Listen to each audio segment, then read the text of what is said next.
I think I'm what Hollywood would call ethnically ambiguous.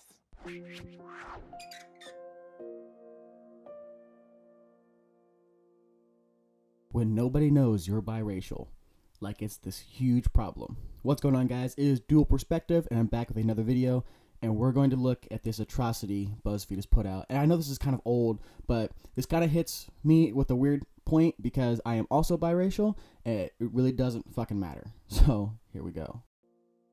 When people first glance at me, I mean, the first thing they see is a white guy, and usually I'll have to end up explaining to people that I am half Mexican and half white. Who is he explaining this to? Like, who was going up to him and saying, "Oh, hey, what's up, this random white guy?" And he's like, "Oh, no. I'm actually half Mexican." No one has ever been able to correctly identify who I am my entire life. I've gotten Cuban, Puerto Rican, Dominican, half black, half white. People think I'm Asian.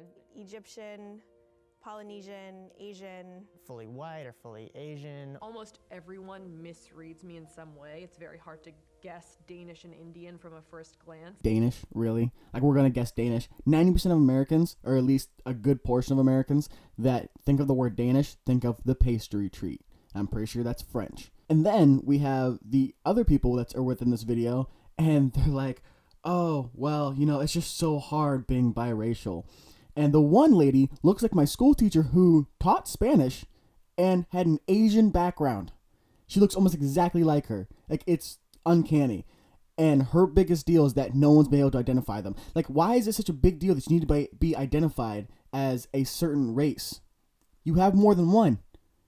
Exploit it. I've honestly heard everything. Sometimes I wish I could walk in and just like be recognized as like a Mexican American. Oh, shit. Oh, God.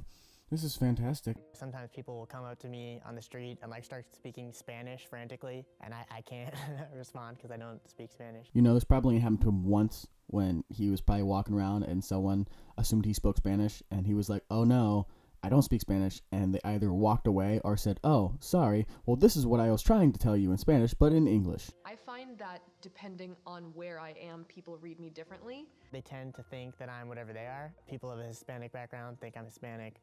People who are Asian think I look Asian. An interesting part of my journey as a young multiracial person growing up was rejection from sort of both sides of my ethnic identity. Just something that I grew up with my whole life. Like, I don't fit in. I don't belong to any ethnic group 100%. You know, it was just something I grew up with, you know, this feeling of rejection. You know, I've been rejected from both sides, even though I don't necessarily look like either side.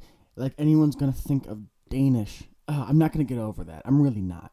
But the lady at the end, you know, the one looks like a school teacher, because at least she looks like a school teacher to me because she reminds me of my school teacher, needs to grow the fuck up. If this is still bugging her to this day, then she needs to grow up.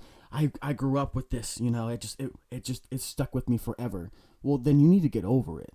That's just how it is. That's life. I never saw myself as different from anybody else until someone else pointed it out. It's because we're all special snowflakes. The last thing you want to do is stand out. You want to blend in as much as possible. We talk about race like it's this like built-in intrinsic thing, but the reality is we're mostly talking about looks, right? And you know what? He is absolutely right. We are talking about looks. Exactly how you look. And you look fucking Puerto Rican. And or Asian, depending on what you're used to looking at. So stop complaining. All of you. If I'm going to be white, well then why can't I have blonde hair and blue eyes? If I'm going to be Mexican, then why can't I have dark skin and speak perfect Spanish? People think I'm Asian, why can't I have, you know, be really tiny and skinny and like fit into all these stereotypes? But I'm not a stereotype. I'm just like...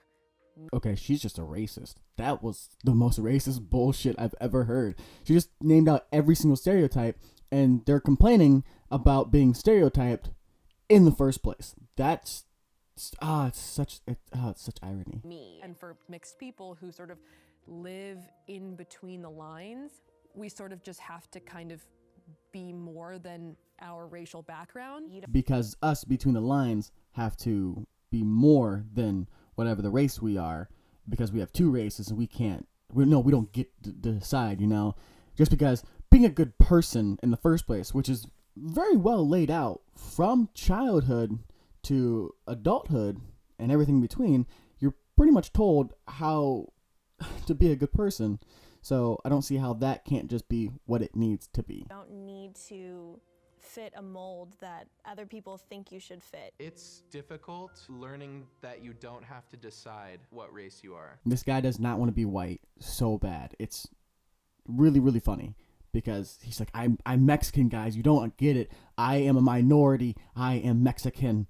And he's so bad. And she's like, you don't have to fit in this mold. And yeah, people, you don't have to fit in the mold. You don't want to be a carbon copy. You want to be different and special. And that's fine. But stop. There's no textbook on how to be multiracial and be okay with it. You just kind of have to forge ahead and be your own person. I am who I am, and no one else is like me, and that's pretty cool. Having two different cultures within oneself is not a bad thing, especially in America. Being biracial in America is like assimilation project go. Like two different cultures that were hopefully in America, even if they weren't, they came to America, but that are in America, made you and were like, yep, this is a good thing. Cultures are blending. This is how respect and stuff is made. You know, in Romeo and Juliet, the two different clans or whatever, even though how deadly that story is, I guess, they fell in love, and yeah, and then they're gonna find peace. Even in South Park has made fun of that with Butters and the chick from Canada when the Canadians came down. You know, like, oh yeah, that's how this works. You know, people stop hating each other when they start seeing relationships happen between them. That is America in general. So if you're multiracial or biracial, however, then you're a good thing. Okay, so stop seeing yourself as a victim because you don't belong to one different thing. You know, our president now, no matter on how your views on him, good or bad, is also biracial. And that's one problem that I have with society right now is because, you know, he's like, oh, he's black, okay? We had the first black president. No, he was the first biracial president. That's how it should be seen, and that's how it should be put in the record books or the history books, because that is literally America assimilated.